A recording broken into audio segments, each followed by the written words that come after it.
Welcome back, NFL fans, as the wild offseason continues. Definitely not the biggest move this offseason, but DeVante Parker has been traded to the New England Patriots for a third-round pick. So the Dolphins get a third-round pick. Patriots get wide receiver DeVante Parker, along with a fifth-round pick from Miami. So it's not a surprise. Of course, when the Dolphins acquired Tyreek Hill and they now had Jalen Waddle and Tyreek Hill, you knew it was going to be very possible that DeVante Parker was going to be on his way out. And we just saw the Dolphins extending Xavier Howard to a pretty big contract. So the salary cap situation there is not that great. Yes, you have Tua on a rookie contract, but you're also paying some other guys a lot of money. So DeVante Parker is now going to New England. The only part about this trade that's really surprising is that it's an in-division trade, but the fit does make sense to the New England Patriots. And I think the Dolphins got decent return, getting a third-round pick for a guy who is on the third year of a pretty decent-sized contract. And DeVante Parker, of course, has had plenty of injuries in his career, some inconsistency.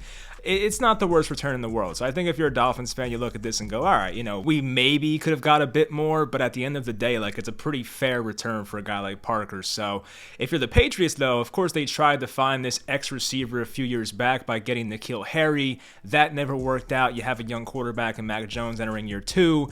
And you're like, all right, this could be our wide receiver 1. You still have Jacoby Myers. You still have Kendrick Bourne, Nelson Aguilar. You have the aforementioned N'Keal Harry, Ty Montgomery, guys like that. So you have some receivers. And, of course, the tight ends with Jonnu Smith, Hunter Henry. So you're giving Mac Jones a pretty good group of receivers. Now, they lost Shaq Mason at offensive line, but they have enough depth there to make up for it. They have Michael Onwenu, who wasn't even a consistent starter last year. Now you can put him at guard, full-time. So if you're the Patriots, it makes all the sense in the world. But the whole in-division trade thing kind of was the one that threw me off. But outside of that, everything about the trade makes sense. So DeVante Parker is a former first-round pick. He's been in the NFL since 2015, which just makes me feel so old. But he was a 14th overall pick, and he's had such inconsistency in his time in the NFL, unfortunately.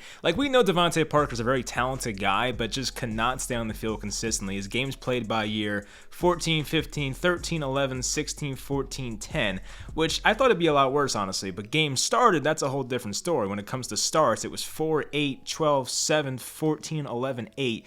So there's some inconsistency with that. But going through his injuries, it is just a long list. I mean, my goodness, you have foot injuries, hamstring, lumbar sprain, pedal foot, hamstring, ankle sprain, fractured finger, quad strain, hamstring again, groin, hamstring, shoulder, hamstring. It's just never ending with DeVante Parker. But when he plays, he's going to be a good receiver for you. He's not the biggest separation guy, but he's a big body. His height and weight, he is 6'3", 220. So he's a big body guy, and you just throw it up to him, he'll get it most times. He's very good on contested catches. He can get his body in front of smaller corners and box them out. Now, his best season in the NFL was 2019. That was pretty much his quote-unquote breakout year. He had 72 catches, 1,200 yards, and 9 touchdowns.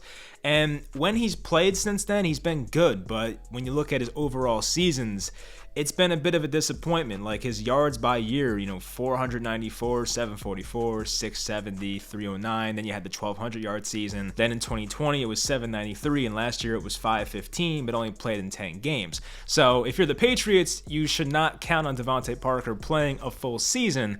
But if you can get 13, 14, 15 games with DeVante Parker next year, that's going to help this Patriots offense. And I don't know if this is the end for N'Keal Harry. I don't know if they'll flip him to another team now. It just kind of feels redundant to have DeVante Parker and N'Keal Harry on the same team. They play very similar roles. So maybe he's insurance when DeVante Parker ultimately gets hurt, but I don't know. It just seems like a weird situation to have both those guys on the same roster, but we'll find out what happens there. Now, contract-wise, DeVante Parker signed a 4-year, $30.5 million deal back in 2020. He's on the third year of that contract. It's an $8 million cap hit this year, $5 million in dead money, doesn't matter. Next year, though, in his age 30 season, it's a $9 million cap hit and $2.7 million in dead cap space. So if for some reason DeVante Parker has a very bad season or has a very bad injury, the Patriots can cut Parker next year and save themselves about $6.3 million, if my math's correct. It's probably not correct, but they can save themselves a good amount of money.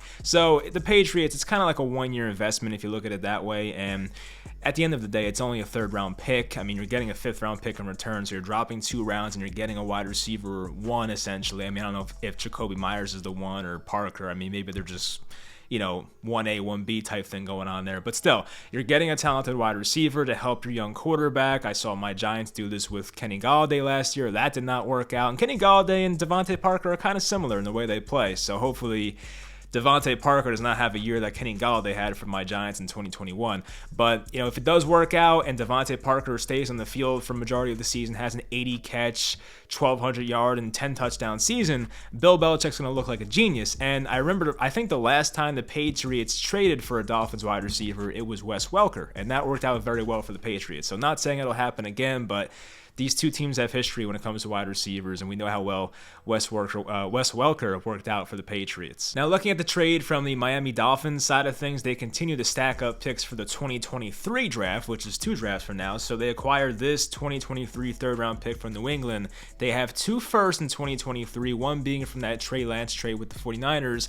They have a second-round pick and now 2 third-round picks for 2023. So the Dolphins continue to kind of build for the future while trying to win now, which I guess is the best thing you can do, because if there's for some reason Tua does not work out and he has a really bad year this year, or just proves he's not a franchise quarterback, at least Miami now has very valuable draft assets to trade up for a quarterback next year, or even trade for an established veteran, which seems more and more common these days with Russell Wilson, Deshaun Watson, Matt Ryan, all these guys getting traded. So at least Miami puts themselves in a position where, hey, if Tua doesn't work out in the 2022 season, we can flip most of these picks and get an established quarterback or trade up for a stud quarterback in the draft in 2023. So I like where they're going from that perspective, but hopefully for Dolphins fans, Tua works out this year. So at first glance, if I had to pick a winner for this trade, of course it has to play out first. I guess I'll pick the Dolphins because I just don't know if DeVante Parker can stay healthy. Now, if he does and puts up that hypothetical season that I put out there before of 80 catches, 1,200 yards, 10 touchdowns, and the Patriots look like a great team, then the trade will 100% be worth it. But if DeVante Parker continues to have ankle injuries, hamstring injuries, and plays 6 games next year, it's going to be, oh, well, we traded a third-round pick for nothing. It might turn into a Julio Jones situation where the Titans gave up a second-round pick for a handful of games from Julio Jones. So I look at it from a perspective of what I just said. The Dolphins are giving themselves assets to possibly trade for a quarterback next year, which could be ultimately very valuable for them. So I think the Dolphins right now are the winners, but we'll see how it plays out. If DeVante Parker has a big year, then I think we know the Patriots won the trade. So we'll see how it plays out. Leave in the comments who do you think won the trade, and I will talk to you guys next time.